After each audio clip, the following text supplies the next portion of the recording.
राधे कृष्णा।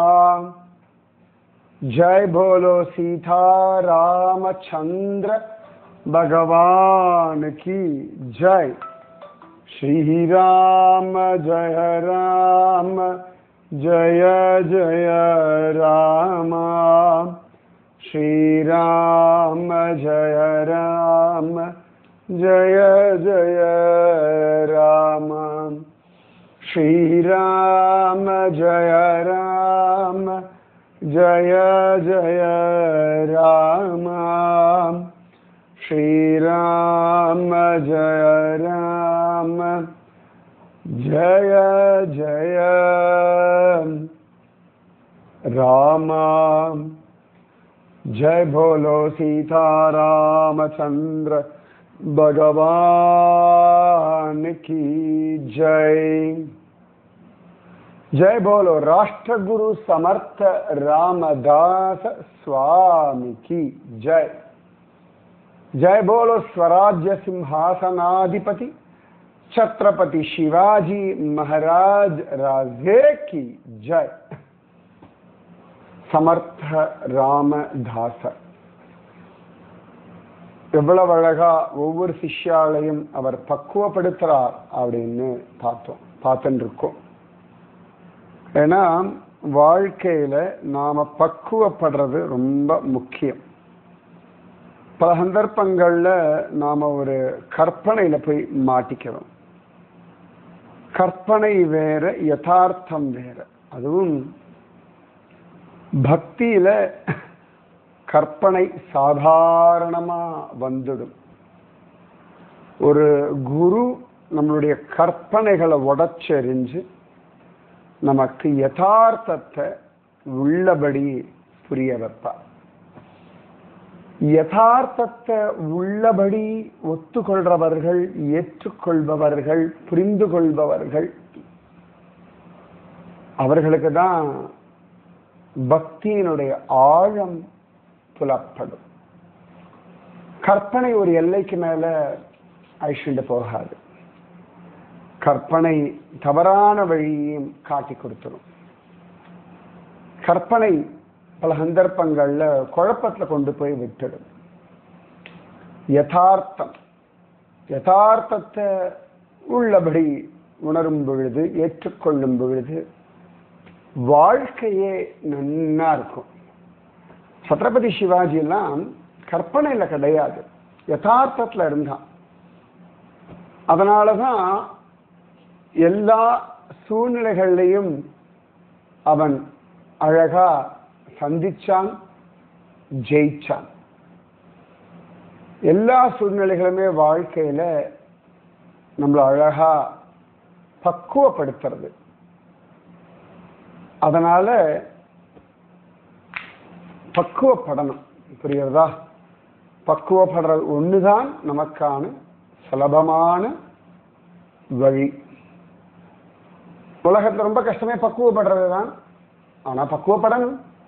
உங்களுடைய பைத்தியக்காரத்தனங்கள், உங்களுடைய நல்லவைகள், உங்களுடைய பலம், பலவீனம், உங்களுடைய முட்டாள்தனம், உங்களுடைய அறிவு, உங்களுடைய அறியாமை, உங்களுடைய சக்தி, உங்களுடைய வீக்னஸ், உங்களுடைய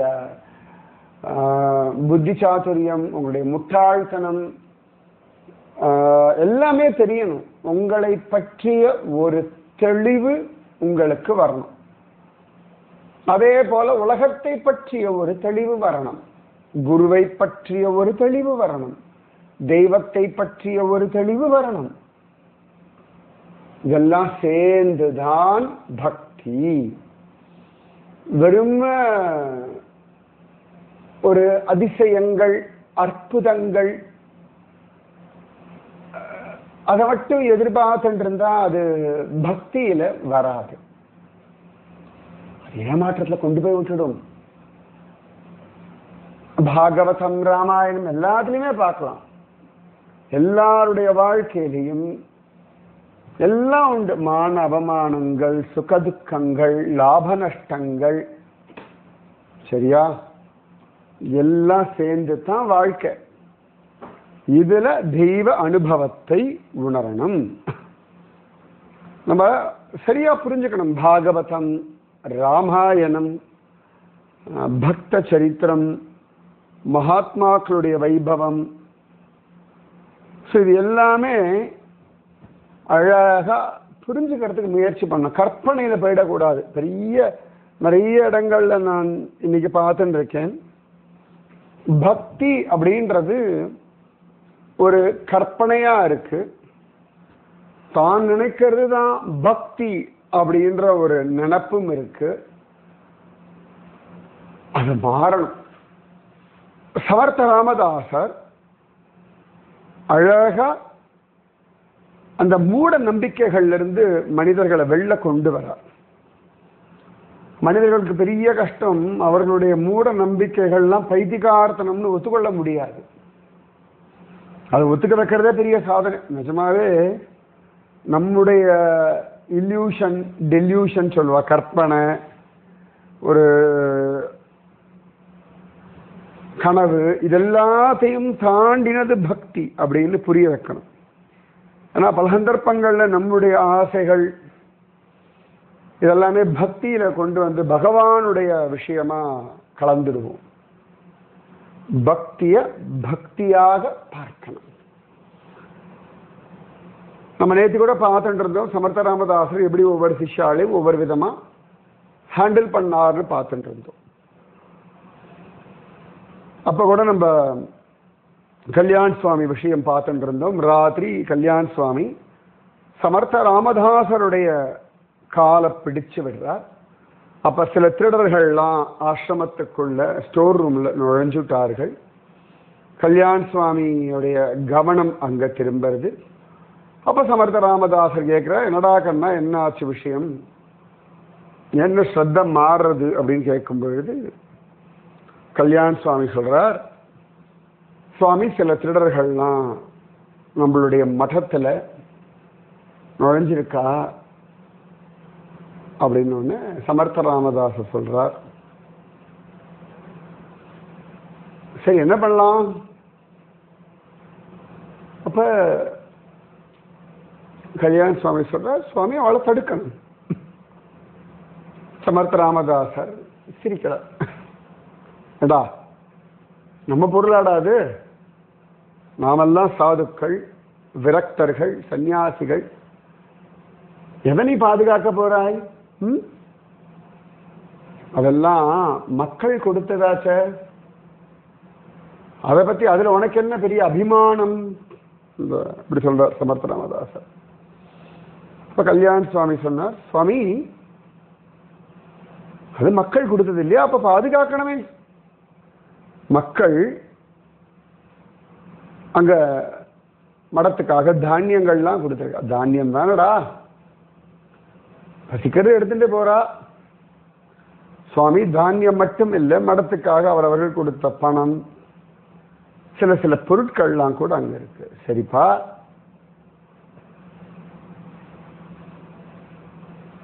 எல்லாத்துக்குள்ளேயும் பிரம்மம் தானே இருக்கு. பிரம்மமே பிரம்மத்தை எடுத்துக்கிறது, உனக்கு என்ன பிரச்சனை? இப்ப கல்யாண் சுவாமி சொன்னார், சுவாமி பிரம்மம் எல்லா இடத்துலயும் இருக்கு, சந்தேகம் கிடையாது. ஆனா அதே பிரம்மம் தானே இரண்யாக்ஷன், இரண்யகசிபு, ராவணன் இவாளெல்லாம் வதம் பண்ணார். தவறு செய்யும் பொழுது கண்டிக்கிறதும் தண்டிக்கிறதும் கூட பிரம்மத்தினுடைய கர்மாதானே சுவாமி. பகவத் ஸ்வரூபத்தை தியானம் பண்றவாளுக்குள்ள பிரம்மம் நல்லா பிரகாசமா இருக்கு. சுயநலத்தில் இருக்கிறவாளுக்குள்ள பிரம்மம் இருக்குன்னு எப்படி சுவாமி விட முடியும்? நல்ல சுத்தமான ஜலத்துல பிரகாசிக்கிற சூரியன் பாசி படர்ந்த அழுக்கா இருக்கக்கூடிய சாக்கடை ஜலத்துல ஒன்றும் பிரகாசிக்காதே சுவாமி. ஒரு காலம் நாம திருடர்களை தடுக்கலை அப்படின்னா அவர்களுக்கு இன்னும் அது தோதா போயிடும். திரும்ப திரும்ப வந்து திருடுவார்கள். அதன் பிறகு ஊர்ல எல்லாரும் இடத்துலையும் போய் திருடுவார்கள். அப்ப அவர்களை பார்த்து இன்னும் பல பேர் கெட்டு போவா, ஒரு சமுதாயமே கெட்டு போயிடுமே சுவாமி. ஒரு சமுதாயம் கெட்டு போயாச்சு அப்படின்னா ஒரு ஊர், அப்புறம் அடுத்த தலைமுறை, அந்த தேசம், உலகம் எல்லாமே தவறான வழியில, அதர்ம வழியில போயிடுமே. தர்ம பரிபாலனம் பண்ணணும் இல்லையா? தர்ம பரிபாலனம் பண்ணணுமே. மக்கள்லாம் உழைச்சு சம்பாதிச்சு வாழறதுக்கான வழியே சொல்லி தரணும். இப்போ உழைக்காம முயற்சி பண்ணாம அடுத்தவர்களுடைய உழைப்ப பொருட்களை திருடுறது எந்த விதத்துல தர்மம், எந்த விதத்துல நியாயம்? நாம சாது சந்நியாசிகள், வாஸ்தவம். அதனாலதானே மக்கள் நம்மளை நம்பி அந்த பணத்தை கொடுத்திருக்கா, அந்த பொருட்களை கொடுத்திருக்கா. இதுக்கு சத்காரியங்கள் பண்றதுக்காக. அப்ப சத்காரியங்களுக்காக கொடுக்கப்பட்ட பொருட்களை ஒருத்தர் திருடுறா அப்படின்னா அவர்களை கண்டிச்சு தண்டிச்சு நல்வழிப்படுத்துறதும் தர்மம் தானே சுவாமி. இந்த தேசத்தை முகம்மதியர்கள் கொள்ளையடிக்கிறா அப்படின்றதுனாலதானே அவளை அடக்குவதற்கும் அவளுடைய அதர்மத்தை நிறுத்துவதற்கும் சத்ரபதி சிவாஜி ராஜேவுக்கு அவ்வளவு பலம் கொடுக்க இல்லைங்க. இப்ப இவா திருடத்துக்கும் அவா திருடத்துக்கும் என்ன சுவாமி பெரிய வித்தியாசம்? ஒரு பெரிய வித்தியாசம் இல்லை இல்லையா? அதர்மம் யார் பண்ணாலும் அதர்மம் தானே. அதர்மத்தின் பக்கத்துல இருந்ததுனாலதானே பீஷ்ம பிதாமகரே பகவான் அம்பு படுக்கையில படுக்க வச்சான். தர்மம் தானே சுவாமி முக்கியம். தர்மத்தை ரட்சிக்கணும் அல்லவா? ரொம்ப ஸ்ட்ராங்கா, ரொம்ப கிளியரா. ஏன்னா பல சந்தர்ப்பங்கள்ல நாமெல்லாம் இந்த பக்தி, தெய்வம் இதெல்லாம் வரும்பொழுது எப்பயுமே அஹிம்சையோட இருக்கணும், கருணையோட இருக்கணும். அப்படி இல்லை. தவறுகளை தண்டிக்கிறதும் தவறானவர்களை கண்டிக்கிறதும் தண்டிக்கிறதும் கூட சத்சங்கத்தினுடைய, சத்குருவினுடைய, மகாத்மாக்களுடைய தர்மம். குழந்தை தப்பான வழியில போகும் பொழுது அதை கண்டிச்சு நல்வழிப்படுத்துறது ஒரு தாயுடைய தர்மம், தகப்பனுடைய தர்மம். அப்படி இல்லை அப்படின்னா அந்த குழந்தையினால சமுதாயத்துக்கு கெடுதல். அதை அலோவ் பண்ண முடியாது. பல சந்தர்ப்பங்கள்ல நமக்கு வேண்டப்பட்டவர்கள், நமக்கு பிடிச்சவர்கள்னா நாம கொஞ்சம் அப்படி பின்வாங்குவோம். குரு யாரா இருந்தாலும் தவறுனா தவறுதான். அப்ப எப்படி சமர்த்தராமதாசர் எப்படிலாம் சொல்றார்? நம்ம கல்யாண சுவாமி இந்த விஷயத்துல என்ன நினைப்பு வச்சிருக்கார், அவர் மனசுல என்ன ஓடுறது, மைண்ட்ல என்ன கிளாரிட்டி இருக்கு தெரிஞ்சுக்கணுமே. ஒரு குருவினுடைய தர்மமாச்சே. குரு சோதனை பண்றார் அப்படின்னு அதுல தான் அபிப்பிராயங்கள் கேட்கிறா அப்படின்னா உங்க மனசுல எவ்வளவு தூரம் தெளிவு இருக்குன்னு பாக்குறதுக்காக. மனுஷனுடைய மனசு மாறிண்டே இருக்கும். சில பேருக்கு தனக்கு வேண்டப்பட்ட சொந்தக்காரா, ஃப்ரெண்ட்ஸு இல்லாட்டி தேவையான பார்த்து அப்படியே ஒரு பேயாட்டம் ஆடுவா. நிஜமாவே பேயாட்டம் ஆடுவா. இப்போ அவளுக்கு உலகம் தெரியாது, குரு தெரியாது, சத்சங்கம் தெரியாது, கடவுள் தெரியாது, தர்மம் தெரியாது. எங்கேயாவது அடி வாங்குறா, எங்கேயாவது அவமானப்படுறா, யாராவது அசிங்கப்படுத்தினா அப்ப எல்லாம் தெரியும். அப்புறம் நான் என்ன தப்பு பண்ணேன், நான் என்ன பாவம் பண்ணேன், எனக்கு ஏன் இந்த மாதிரி நடக்கிறது அப்படிங்களா பண்ணும்பொழுதுலாம் தெரியாது. ஸோ குரு என்ன பண்றாருன்னா அப்பப்ப நம்மளுடைய மனஸ்திதிய நமக்கு புரிய வைக்கிறார். நம்ம மனசு மயங்கி கிடக்கா, பாசத்துல கிடக்கா. ஏன்னா அர்ஜுனன் பெரிய வாரியர். ஆனா யுத்தம் தன்னுடைய மனிதர்கள்னு பார்த்தவன, அதாவது துரியோதன் எல்லாரையும் தன்னுடைய மனிதர்கள்னு பார்த்தவன வளர்றான். அது வரைக்கும் துரியோதன விரோதியா தெரிஞ்சான். இப்ப அவனுடைய அதர்மம் எல்லாம் தெரியல. ஐயோ என்னதான் இருந்தாலும் என்னோட பெரியப்பா பிள்ளை தானே, என்னுடைய சித்தப்பா பசங்க தானே, என்னுடைய பந்துக்கள் தானே, மாமா தானே, மாமனார் தானே, அப்பா தானே, சித்தப்பா தானே, பேரன் தானே, மாமன் தானே, இப்படி எல்லாம் வளர்றான். ஆச்சாரியா மாத்துரா சசுரா என்னெல்லாமோ சொல்லுவான். மென்டலி வீக் ஆயிட்டான். மென்டல் வீக்னஸ் பேர் இருக்கு. பாண்டேஜஸ்னால வரக்கூடிய வீக்னஸ். குழந்தைகளுக்கு தைரியம் சொல்ல வேண்டிய அம்மாவே குழந்தை கஷ்டப்படுது அப்படின்பா. மென்டல் வீக்னஸ் அது. அதை தாண்டி ஜெயிச்சு குழந்தைகளுக்கு பலத்தை கொடுக்கணும். அது அம்மாவுடைய தர்மம், அப்பாவுடைய தர்மம். ஸோ குரு நம்மளை மென்டலி எமோஷனலி ஸ்ட்ராங்கா இருக்கோமான்னு அப்பப்ப செக் பண்ணுவார். ஸ்ட்ராங் ஆக்குறார். செக் பண்றாருன்னா ஸ்ட்ராங் ஆக்குறார். செக் பண்ணி தானே ஆகணும். சும்மா அப்படி இருக்க முடியுமா? நீங்க சும்மா இருக்க முடியாது. ரைட்டா? உங்களை பத்திய ஒரு அபிப்பிராயம் எல்லாம் தெளிவெல்லாம் தெரியணும். யாராவது தவறு செய்யும் பொழுது அதை கண்டிக்கவும் தண்டிக்கவும் செய்யணும். அதான் தர்மம். ரெடி தப்பது. திரௌபதி அவமானப்படுத்தும் பொழுது விகர்ணன் விதுரர் இவா 2 பேர் மட்டும்தான் தப்புன்னு தண்டிக்கிறா.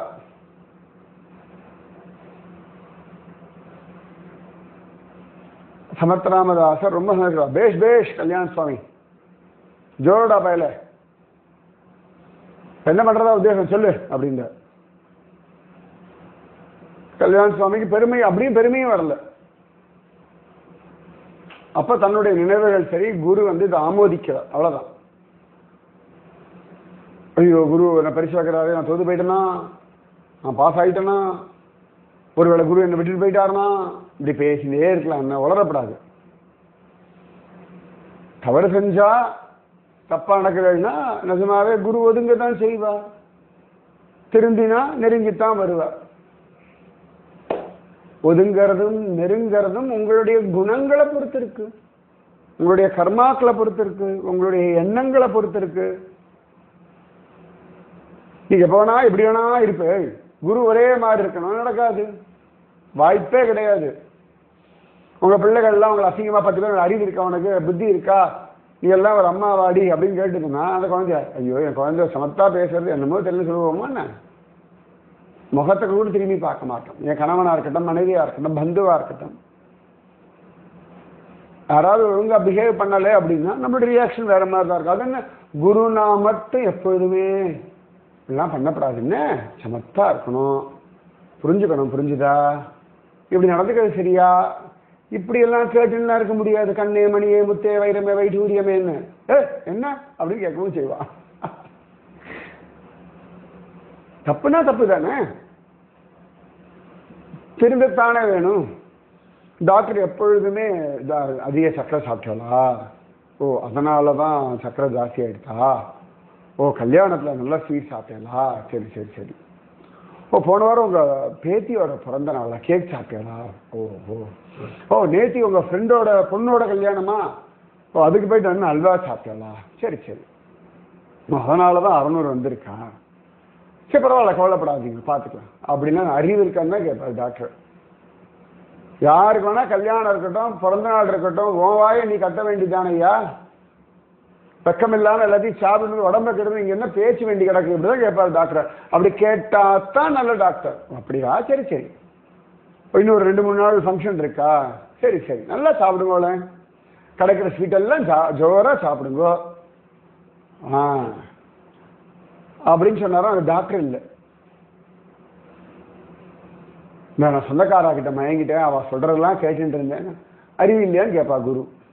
அப்படியா, சரி சரி, சொந்தக்காரர்கிட்ட அப்படிலாம் இருக்கப்படாது அப்படின்னு உட்காந்து எல்லாத்துக்கும் உங்களுக்கு ரொம்ப அப்படியே சாஃப்டா ரிலாக்ஸ்டா அப்படியே கண்கள் அப்படியே அன்போடெல்லாம் பேச முடியாது.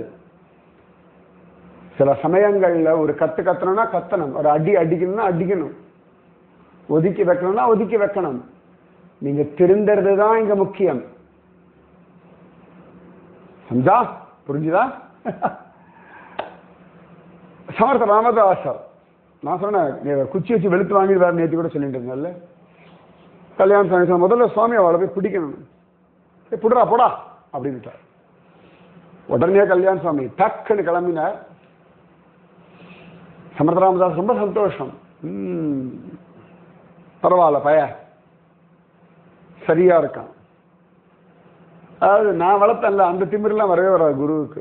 அப்பாடா இவனாவது சரியா புரிஞ்சுட்டானே பரவாயில்ல அப்படின்னு தான் தோணும். கல்யாண சுவாமி கையில் ஒரு கழியை எடுத்துட்டு அந்த ஸ்டோர் ரூம் வாசல் அப்படி நிற்கிறா. அவ மூட்டை கட்டி அப்படி திரும்புறா. ஆஜான் பாகுவா இருப்பார் கல்யாண சுவாமி. சமந்தராமதாஸ் மாதிரி வெல் பில்ட், நல்ல எக்ஸசைஸ் பாடி. நடுங்கிட்டா ஒரு நிமிஷம். கரெக்டா நிக்கிறார் நடுவில். ஓடவும் முடியாது, இவர் எதிர்த்து சண்டை போடவும் முடியாது. பின்னாடியே மகத்பூதம் வேற சமர்த்த ராமதாசர்.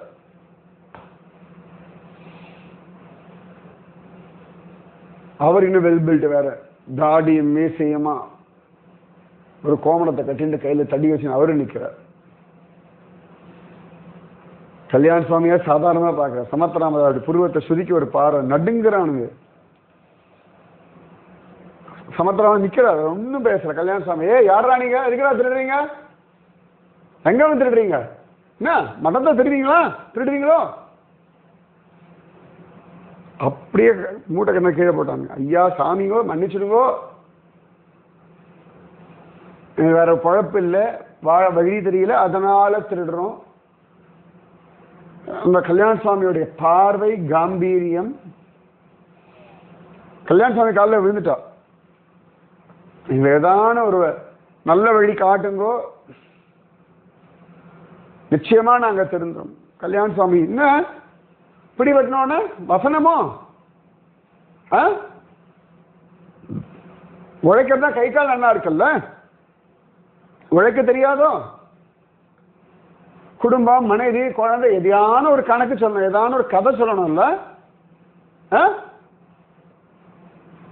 திருடுறதுக்கு வெக்கம் இல்லை, அடுத்தவாட உழைப்ப திருடுறதுக்கு வெக்கம் இல்லை, அடுத்தவாட பொருளை திருடுறதுக்கு வெக்கம் இல்லை.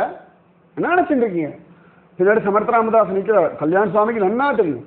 ஆனா இந்த விஷயத்தை அவர் ஹேண்டில் பண்ணணும்னு சமர்த்தராமதாசர் விட்டதுனால தைரியமா பேசுறார். இல்லாட்டி குரு முன்னாடி வாயை திறக்க மாட்டார், தனக்கு ஒண்ணு தெரிஞ்ச மாதிரி காட்டிக்கவே மாட்டார். பலவளத்து போயிட்டானு அந்த காம்பீரியம், இந்த குரல், இந்த கண்ணெல்லாம் உருட்டி மிரட்டி கையில தட்டி வச்சு என்னங்கடா எப்படி நம்புறது நீங்க சொல்றத? நிச்சயமா எங்களுக்கு ஒரு ஒரு ஒரு வாய்ப்பு கொடுங்க, கட்டாயம் மாறுறோம், கட்டாயம் வாழ்ந்து காட்டுறோம். ஆஹா ஒரு வாய்ப்பு கொடுப்பேன், ஒழுங்கா இருந்தீங்களோ தப்பிச்சுங்க, இல்லையோ சௌராங் பண்ணிடுவோம். சௌராங்கிறது கை கால வெட்டுறது, சத்ரபதி சிவாஜியோட தண்டனை அது, அவர் கொடுப்பார். நடுங்கிட்டானுங்க, ஏன்னா ரொம்ப ஃபேமஸ் அங்க சிவாஜி காலத்துல சௌராங். வளவளத்து போயிட்டா. சமர்த்தராமதாஸ் அப்படி ஸ்டன்னாகி நின்னார். சௌராங் பண்ணுவேன் அப்படின்னு, காலில் விடா அப்படின்னு கை காமிக்க குருநாதர் காலில் விழுங்க. சமர்த்த ராமதாஸ் எழுந்துங்கடா அப்படின்னார். அவர் என்ன சொல்றது கேளுங்க அப்படின்னு. அது ரொம்ப அழகு சமர்த்த ராமதாஸோட அந்த, அவன் தானே டீல் பண்றான், அவர் சொல்றதை கேளுங்க. எல்லா சாமானியும் போட்டுட்டா, வேற எங்க எல்லாமோ கொள்ளையடிச்சு வந்திருக்கா, அதெல்லாம் தனியா எடுத்து வைக்க சொன்னோம். ஒழுங்கு மரியாதை அங்க இருக்கணும், கைங்கரியம் எல்லாம் பண்ணணும், சொல் பேச்சு கேட்கணும். உட்காருங்க. உட்காந்தா அந்த ராத்துல உட்காந்து ஸ்ரீராம ஜெய ராம ஜெய ஜெய ராம சொல்லுங்கடா அப்படின்றார். அவளை ஸ்ரீராம ஜெய ராம ஜெய ஜெய ராம சொல்லு, ஸ்ரீராம ஜெய ராம ஜெய ஜெய ராம, ஸ்ரீராம ஜெய ராம ஜெய ஜெய ராம, ஸ்ரீராம ஜெய ராம ஜெய ஜெய ராம, ஸ்ரீராம ஜெய ராம ஜெய ஜெய ராம. அவர்தான் குருநாதர். சமர்த்த ராமதாஸ் சுவாமி காலில் விழுங்க அப்படின்ற. எல்லாரும் காலில் விழுந்தானுங்க. அதுக்குள்ள சில சிஷ்யாலாம் எழுந்து வந்தா. எல்லாரும் பார்த்தா பிரமிச்சு போனா. திருடங்களும் ஜம்முன்னு தான் இருக்கானுங்க. ஆனா கல்யாண சுவாமியுடைய காம்பீரியம், அந்த காம்பீரியம் வேணும். ஆண்கள் ஆண்களா இருக்கணும், பெண்கள் பெண்களா இருக்கணும். காம்பீரியம் 2 பேருக்குமே வேணும். அப்பதான் சரியா வரும். ஒரு குடும்பம் ஒழுங்கா நடக்கணும்னா ஆண் ஆணா இருக்கணும், பெண் பெண்ணா இருக்கணும். இல்லாட்டி என்னன்னா குடும்பத்துல கண்டவர்கள் நுழைஞ்சு எதையான சொல்லிட்டு இருப்பா. உங்க குடும்பத்தை நீங்க ஒழுங்கா பாத்துக்கணும்னா கணவன் கணவனா இருக்கணும், மனைவி மனைவியா இருக்கணும், பெற்றவர்கள் பெற்றவர்களா இருக்கணும். அப்பொழுதுதான் நடக்கும். அவள் அங்கேயே இருந்தா, சொல்ற வேலையெல்லாம் செஞ்சா. கொஞ்சம் கொஞ்சமா மாறினார்கள். நல்ல வழியில மாறினார்கள். எவ்வளவு பெரிய விஷயம் இல்ல? இந்த இடத்துல பார்க்கணும் கல்யாண சுவாமியுடைய காம்பீரியம், சமர்த்த ராமதாசருடைய காம்பீரியம், அவர்கள் இந்த விஷயத்தை அணுகின முறை. ஸோ எப்பவுமே பக்தி பண்றேன், நாமஜபம் பண்றேன், ரொம்ப சாஃப்டா அப்படிலாம் கிடையாது. தவறுகளை தண்டிக்கிறதும் கண்டிக்கிறதும் காம்பீரியமும் அவசியம். விவேகானந்தர் எவ்வளவு காம்பீரியமா இருப்பார். நம்ம துக்காராம் மகாராஜனுடைய சரித்திரத்திலேயே பார்த்திருக்கோம். சில சந்தர்ப்பங்களில் துக்காராம் மகாராஜ் மம்பாஜியை போட்டு வாங்கி விட்டுருவார். சரியா? பாண்டரங்க எவ்வளவு சந்தர்ப்பங்கள்ல மம்பாஜியோட காம்பீரியமா வந்து அடித்து வெளுத்து வாங்குவான். ரைட்? ரௌத்ரமும் வேணும் வாழ்க்கையில. சோ இதுவும் சத்சங்க பலம் தான். இதுவும் சத்சங்கத்தின் அடக்கம்.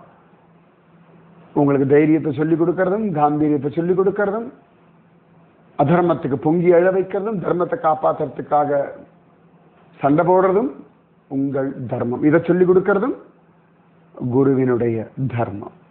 ரைட்டா? குருனா எப்பொழுதும் சரி ஜபமாலை வச்சுட்டு ஜபிச்சுட்டு தான் இருப்பார். ஆசீர்வாதம் தருகிறேன் கையை தூக்கி ஆசீர்வாதம் மட்டும்தான் பண்ணுவார். பாத பூஜை பண்ணா ஒத்துப்பார். நீங்க நமஸ்காரம் பண்ணா பிரசன்னமாயிடுவார். நீங்க அப்படியே தட்சிணை கொடுத்தா சுகமா வாங்கிட்டு. அதெல்லாம் இல்லை. எல்லாமே உங்களை சரி பண்ற வேலை தான் குருவுக்கு, எல்லா விதத்திலும். ஸோ வேற ஆப்ஷனே கிடையாது உங்களுக்கு. சரியாகித்தான் ஆகணும்.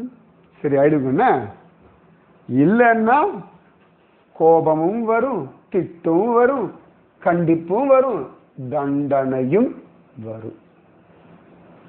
குழந்தையா இருந்தா கருணையும் வரும். ராதே கிருஷ்ணா. ஜெய் போலோ சீதாராமச்சந்திர பகவான் की जय. श्री राम जय राम जय जय राम.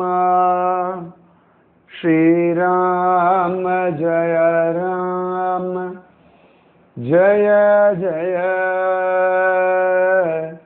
राम. जय बोलो सीतारामचंद्र भगवान की जय. जय बोलो राष्ट्र गुरु समर्थ रामदास स्वामी की जय. जय बोलो स्वराज्य सिंहासनाधिपति छत्रपति शिवाजी महाराज राजे की जय. जय हिंद. भारत माता की जय. राधे कृष्णा.